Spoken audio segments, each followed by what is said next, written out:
আলহামদুলিল্লাহ, আল্লাহ পাকের দরবারে অসংখ্য অগণিত শুকরগুজার করছি যে মহান মালিক আমাদেরকে জুমা আদায়ের লক্ষ্যে মসজিদে আসবার, জুমা পূর্ব কিছু কথা বলা এবং শ্রবণ করার সুযোগ করে দিয়েছেন। এর জন্য জবান ছেড়ে দিয়ে কালিমাতুশ শুকর আদায় করি আলহামদুলিল্লাহ।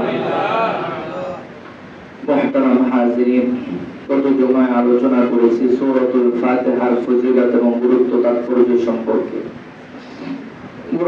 সূরাতুল ফাতিহার ফজিলত এবং কোরআনে কারীমের শুদ্ধ তেলাওয়াতের ফজিলত সম্পর্কে আলোচিত হয়েছে। যেহেতু সামনে আমাদের ধারাবাহিকভাবে নিয়ত করেছি কোরআনে কারীমের হাদিসে মুবারাকা থেকে নামাজের প্রত্যেকটি রোকনকে তারতিবের সাথে আলোচনা করা।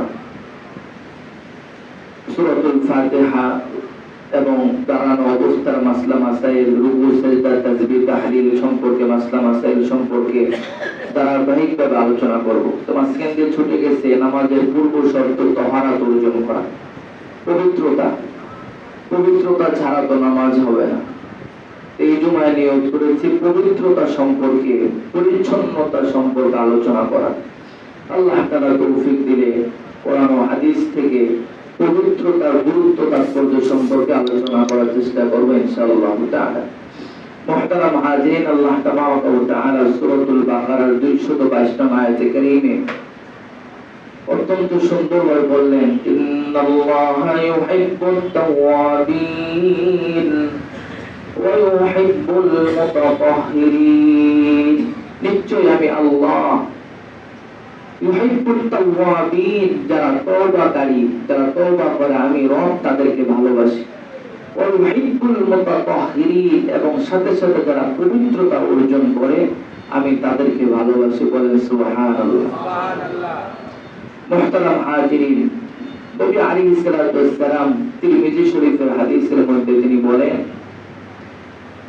যে পবিত্রতা সম্পর্কে, পবিত্রতা অর্জন করা এটা ঈমানের অঙ্গ।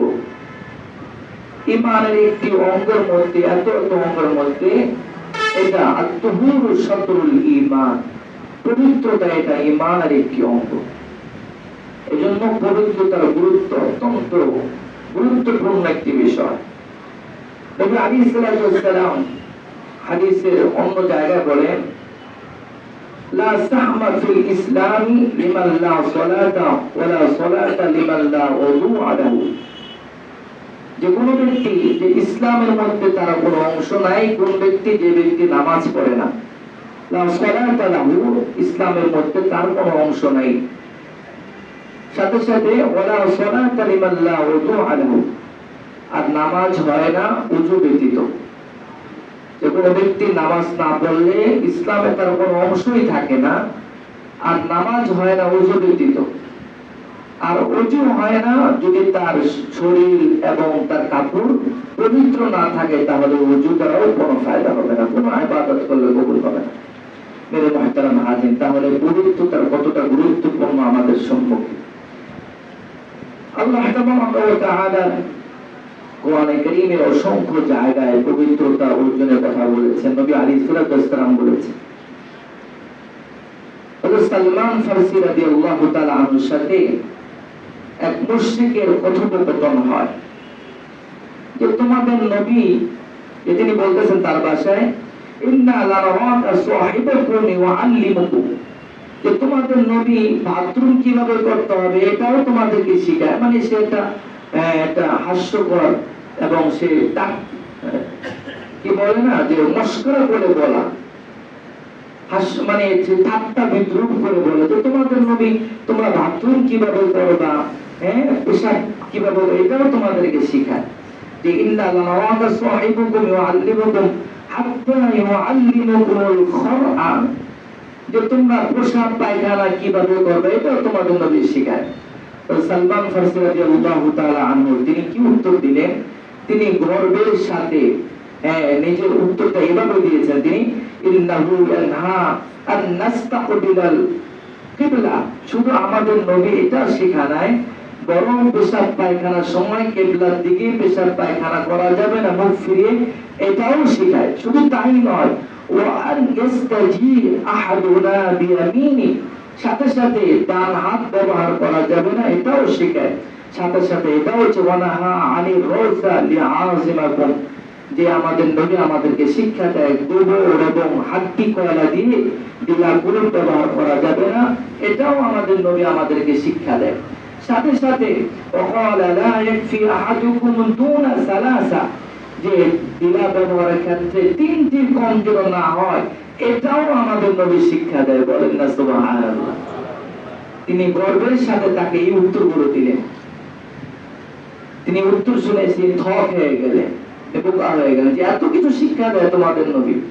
ইসলাম পূর্ণাঙ্গ একটি বিধান।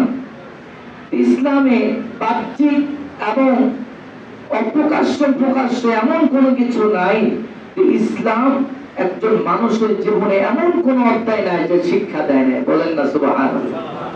ঘরে বাইরে, ব্যক্তি জীবন, সামাজিক জীবন, রাষ্ট্রীয় জীবন থেকে জীবনের প্রতিটা ক্ষেত্রে ইসলাম আমাদেরকে শিক্ষণীয় বিষয় রেখেছেন কিনা বলেন?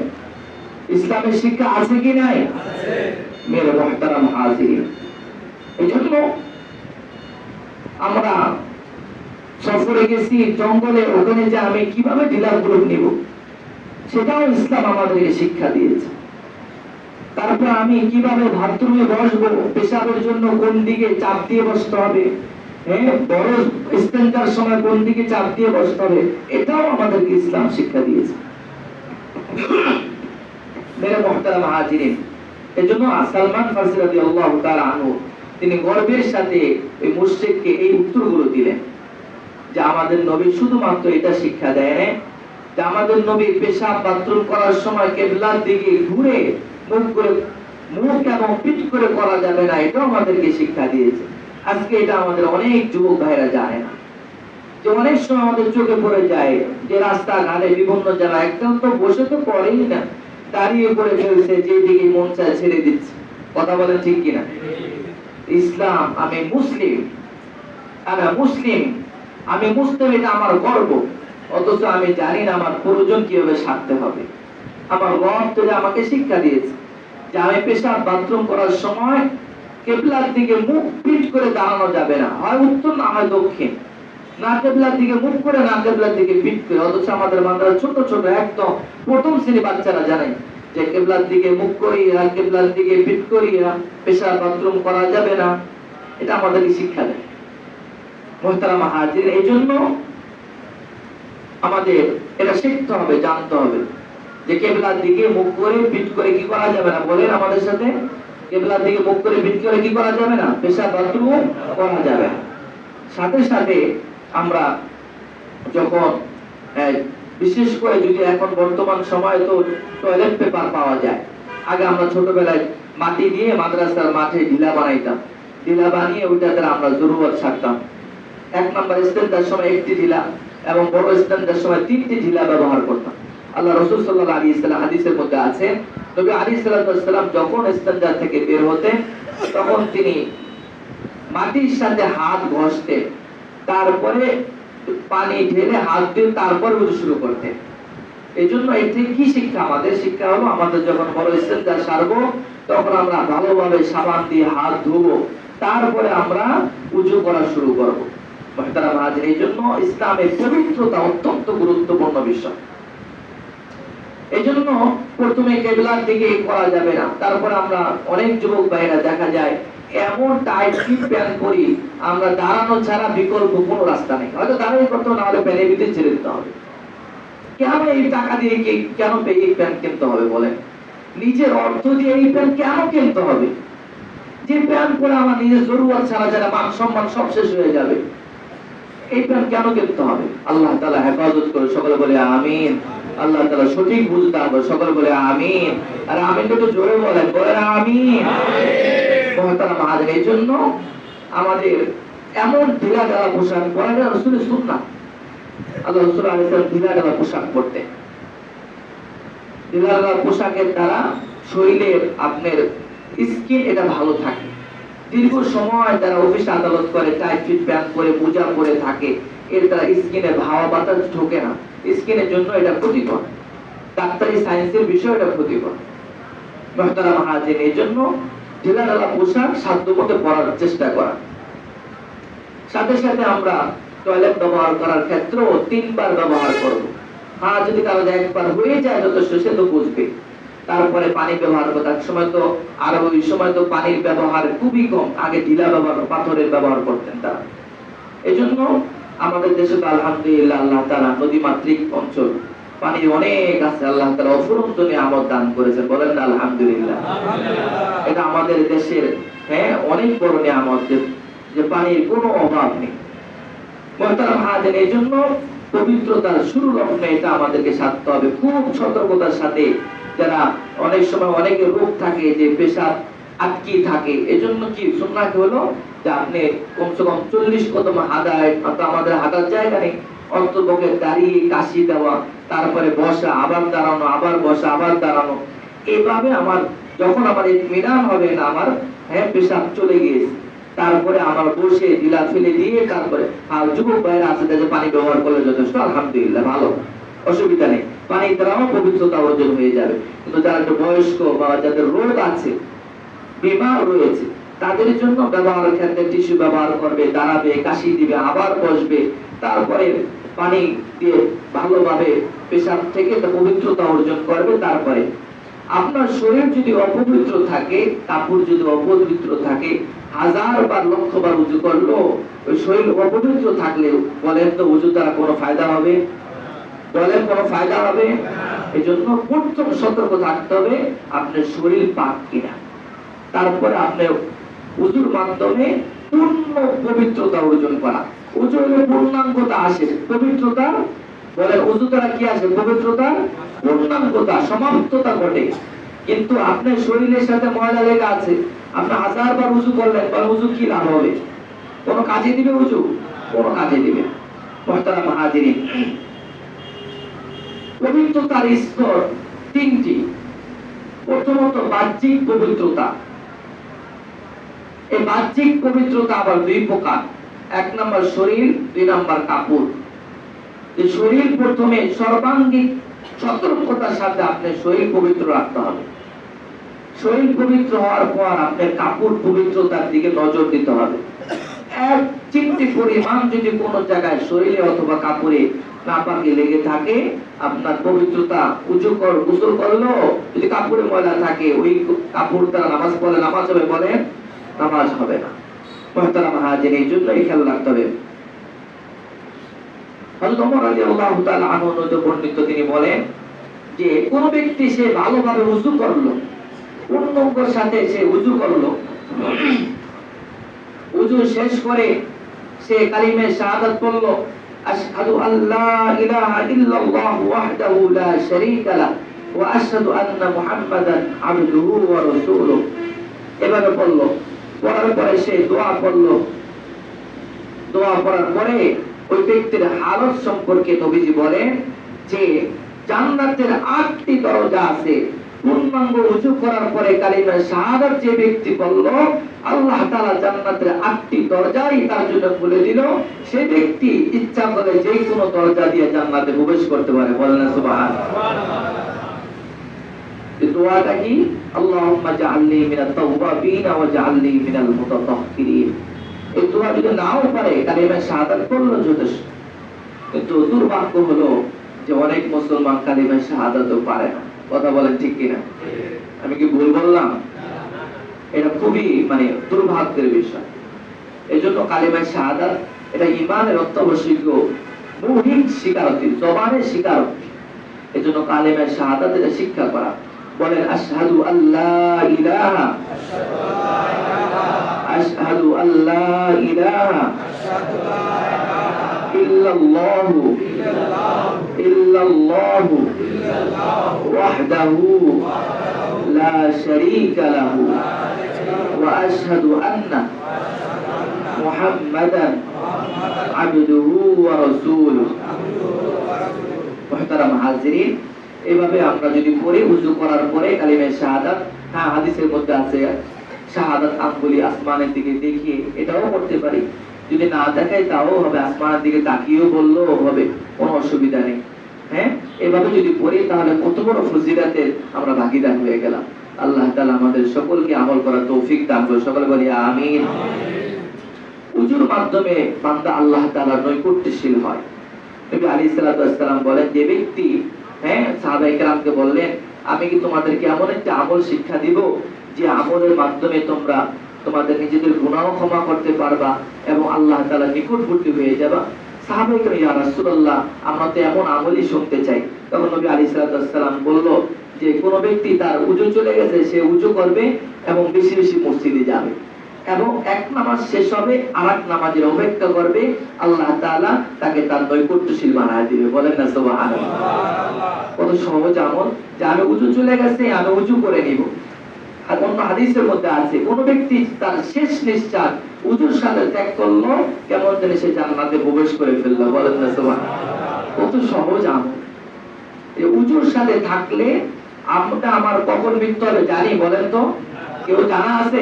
একটু আওয়াজ দিয়ে বলেন, আমার তো গলা ভাঙা। দীর্ঘদিন যাবত ঠান্ডা চলতেছে, 2 সপ্তাহ 3 সপ্তাহ চলছে, ঠান্ডা ভালো হচ্ছে, গলা বসে গেছে। এজন্য আপনারা একটু জোরে বলেন, বলেন উযুর সাথে আমাদের কখন মৃত্যু হবে আমরা কেউ জানি? উযুর সাথে নিঃশ্বাস ত্যাগ হবে, নবী বলেন সে জান্নাতে যে কোনো দরজা দিয়ে প্রবেশ করতে পারে। সুবহানাল্লাহ। কেন? যে ব্যক্তি উযু থাকবে সে তো তার দিলের মধ্যে আল্লাহর ভয় আছে, ইচ্ছা করলে সে গুনাহ করবে না, ইচ্ছা করলে সে নাজায়েজ কাজের দিকে তার হাত মুখ বাড়াবে না।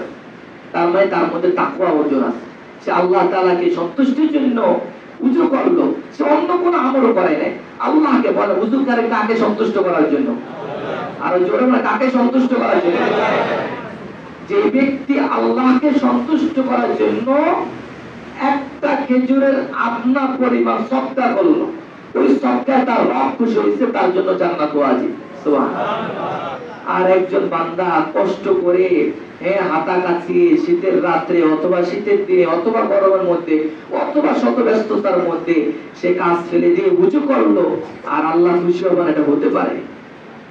উযু করলো, উযুর মাধ্যমে নবীজি বলেন প্রতিটা ফোঁটায় ফোঁটায় বান্দার চোখের গুনাহ ঝইরা পড়ে যায়। সুবহানাল্লাহ। মেরে মুহতারাম, আর আমরা তো উযু করতে কার্পণ্য করি। উযু একবার ভেঙে গেছে, মসজিদে বসে আছে, থাক সময় হয়ে গেল, তারপর উযু করুন না। সবার মধ্যে গাফলতি আসে, আমারও আসে, আমি বলবো আসে না, আমারও আসে। মেরে মুহতারাম, এই জন্য প্রত্যেকের জন্য নসিহত আগে আপনাদের, আগে আমার জন্য করছি, আমার জন্য নসিহত আগে আমি করছি, এই জন্য যেন আমল আমার মধ্যে আগে আসে। মুহতারাম হাজির, এই জন্য প্রত্যেকের উচিত উযু চলে গেলে সাথে সাথে উযু বানায় নাও। আল্লাহ তাআলা আমাদের আমল করার তৌফিক দান। সকল বলি আমিন। উযুর ফরজ 4টি। বলেন উযুর ফরজ কয়টি? এটা আজকে আপনাদের মুখস্থ করাবো। উযুর ফরজ কয়টি? উযুর ফরজ 4টি। এর মধ্যে 1 নাম্বার সমস্ত মুখ ধৌত করা। বলেন কি করা? সমস্ত মুখ একবার ধৌত করা, এটা ফরজ। 3 বার ধৌত করা, এটা সুন্নাহ। বলেন একবার ধৌত করা ফরজ, আর জোরে বলেন একবার ধৌত করা ফরজ, 3 বার ধৌত করা সুন্নাহ। এখন কতটুকু ধরবো? এই যে আপনার কপালের যে চুল আছে, কপালের চুল থেকে থুতনির নিচ পর্যন্ত, থুতনির উপর না, থুতনির নিচ পর্যন্ত, কপালের চুল থেকে নিয়ে থুতনির নিচ পর্যন্ত, এক কানের লতি থেকে আরেক কানের লতি পর্যন্ত, এটাকে মুখমণ্ডল বলা হয়। এই মুখমণ্ডল ভালোভাবে এক চুল পরিমাণ যদি শুকনো থাকে উযু হবে না, এটা ভালোভাবে ধুইতে হবে। ধুইলে তাহলে একবার ধুইলে ফরজ আদায় হবে।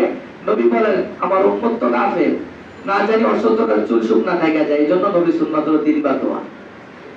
এই জন্য কবার দোয়া? 3 বার দোয়া। 3 বার ধুইলে আলহামদুলিল্লাহ হতে পারে শুকনা থাকবে না। এই জন্য 1 নম্বর ফরজ কি বলেন? মুখমণ্ডল ভালোভাবে ধৌত করা। বলেন 1 নম্বর মুখমণ্ডল ভালোভাবে ধৌত করা। বলেন মুখমণ্ডল ভালোভাবে ধৌত করা। আরো জোরে বলেন মুখমণ্ডল ভালোভাবে ধৌত করা। 2 নাম্বার কোনই সহ 2 হাত ভালোভাবে ধোয়া। আমরা অনেক সময় ধুই যে এই পর্যন্ত, কোনই সহ, কোনই পর্যন্ত না, কোনই সহ। তো কোনই সহ হলে এই পর্যন্ত চলে যাবে, কোনই উপর পর্যন্ত। এই জন্য হাতা কাছে অনেক সময় দেখা যায় অনেকে গেঞ্জি গায়ে উপরে ওঠে না, আর ওঠে না। এটা ভালোভাবে ঝোলা ঢালা পোশাক পরা, অনেক কষ্ট করে উঠিয়ে হলো কোনই সহ ধোয়া। বলেন কি সহ ধোয়া? কোনই সহ ধুইতে হবে। 2 হাত কোনই সহ ধোয়া। বলেন 2 হাত 2 নাম্বার ফরজ। 3 নাম্বার সহ মাথার 4টি ভাগ। ডান বাম সামনে পিছনে, এই 4 ভাগে যে কোনো একবার মাসে করা এটা ফরজ। এই ক্ষেত্রে সামনের দিকে আমরা মাসে করে থাকি। এর পদ্ধতি হলো এই যে আপনি পুরো মাথা মাসে হয়ে যাবে, যদি এই পদ্ধতি এভাবে আপনি নিলে পুরো মাথা এভাবে নিলেন, লাগাই নিলে নেওয়ার পরে পিছনে চলে যাবে, তারপর এইভাবে টান দিয়ে নিয়ে আসলে পুরো মাথা মাসে হয়ে গেছে। সমস্ত মাথা এটা সুন্নাহ। আর মাথা 4 ভাগের 1 ভাগ মাসে করা ফরজ। 4 ভাগের 1 ভাগ মাসে করা ফরজ। আর সমস্ত মাথা একবার মাসে করা সুন্নাহ। বলে সমস্ত মাথা একবার মাসে করা সুন্নাহ, আর 4 ভাগের 1 ভাগ মাসে করা ফরজ। 4 নাম্বার, টাকনু সহ উভয় পা ধৌত করা একবার ধোয়া ফরজ। বলেন টাকনু সহ উভয় পা ধোয়া একবার ফরজ। অনেক সময় আমরা খেয়াল করি না, এই ক্ষেত্রে আমাদের ওস্তাদরা আমাদের শিখিয়েছেন যে তোমরা উজু করার পূর্বে আগে পা ধুবে, কিন্তু পার চামড়াগুলো একটু শক্ত, হাতের চামড়া থেকে পার চামড়া একটু শক্ত থাকে। এজন্য উজুর শুরুতে কল ছেড়ে দিয়ে একবার পাটা ভিজিয়ে নিলে উজুর শেষ পর্যন্ত পা একটু নরম হয়ে যাবে চামড়াটা, তখন একটু ধুলে তখন দেখা যাবে সহজে হয়ে যাবে, পানি খরচ কম হবে, পানির অপচয় হবে এবং কোনো যে শুকনা থাকার আশঙ্কা থাকবে না। এই ক্ষেত্রে হাত মাসে করা এগুলো সুন্নাত, পা প্রতিটি আঙ্গুল মাসে করা সুন্নাত, কিন্তু ধৌত করা একবার ধোয়া টাকনু সহ ফরজ। এই 4টা ফরজ যদি কোনো ব্যক্তির আদায় হয়ে যায় তার উজু হয়ে যাবে। আর প্রত্যেকটা অঙ্গ প্রত্যঙ্গ 3 বার কুলি করা, 3 বার নাকে পানি দেওয়া, 3 বার মুখ ধোয়া, 3 বার শরীর সহ ধোয়া, 3 বার পা ধোয়া, এগুলো হলো সুন্নাত। আর একবার ধোয়া ফরজ। বলেন একবার ধোয়া ফরজ। আমার এই আলোচনাকে আপনারা বুঝছেন? এখানে কেউ বোঝে না থাকলে দাঁড়াতে পারেন, বা বুঝি না প্রশ্ন করতে পারেন যে এই বিষয়টা বুঝি না। আলহামদুলিল্লাহ, বলেন আলহামদুলিল্লাহ। আমাদের সকলে বুঝে আসছে, আল্লাহ তাআলার শুকরিয়া। তাইলে আমাদের জীবনে অত্যাবশ্যক একটি আমল। আমরা তো এখন বক্তব্যে যাইতে পারবো না, সময় হলে হুজুরের কাছে আসবো, তা আমাদের কই শিখবো? জুমার দিনে অনেকে প্রশ্ন করে, হুজুর আমার অনেক সুর আছে, সুর দিয়ে বয়ান করার সময়ও পার করেছি। আলহামদুলিল্লাহ, আমার খেতাবতের বয়স প্রায় আমি 7ম বছর পার করছি, 7ম বছর চলছে। আলহামদুলিল্লাহ, আল্লাহ তাআলা শুকরিয়া। অল্প বয়সে আল্লাহ তাআলা অনেক কিছু করিয়েছে, হাজারো শুকরিয়া। তাহলে আমরা শুরু দিয়ে বয়ান করলে তো কিচ্ছা কাহিনী চলে যাবে। আমি চাই আপনাদের কিছু সবক শিখায় দিতে, যেটা আপনার ব্যক্তি জীবনে কাজে লাগবে। মহতারাম হাজির, আপনারা তো খুশি তো? এটা ঠিক আছে তো? আলহামদুলিল্লাহ। মাঠে ময়দানে ওয়াজ করলে তখন মানসিক ইচ্ছা কাহিনী শোনা যাবে, যেটা করণীয় বর্জনীয় আমলের মধ্যে থাকে। এখন আমাদের সপ্তাহে একদিন ক্লাসের সময়, এটা ক্লাস, এটা ক্লাস মনে করতে হবে যে আমি যেটা জানি না ইমামের সাথে যাই না নিব, যেটা আমার ব্যক্তি জীবনে কাজে লাগবে। আপনাদের তো অন্য সময় সময় পায় না, ব্যবসা বাণিজ্য, পারিবারিক জীবনে, ব্যক্তি জীবনে অনেক আমরা আটকে গেছি। মহতারাম হাজিরিন, এজন্য নামাজের অত্যাবশ্যক পূর্ব আমল আমাদের তাহারাত অর্জন করা, পবিত্রতা অর্জন করা। আল্লাহ তাআলা আমাদের সকলকে তৌফিক দান করুন, সকলে বলি আমিন। বাকি আলোচনাগুলো ধারাবাহিকভাবে জুমা আগে আসার চেষ্টা করব, প্রত্যেক জুমায় আসার চেষ্টা করব। আমি একেবারে আপনাদের মোনাজাত পর্যন্ত ধারাবাহিকভাবে মাসলাগুলো এইভাবে মুখস্থ করার চেষ্টা করব। আল্লাহ তাআলা তৌফিক দান করুন, সকলে বলি আমিন। ওয়া আখিরু দাওয়ানা আলহামদুলিল্লাহি রাব্বিল আলামিন। তাদের কাবলার জুমা বাকি আছে, যারা কাবলার জুমা আদায় করে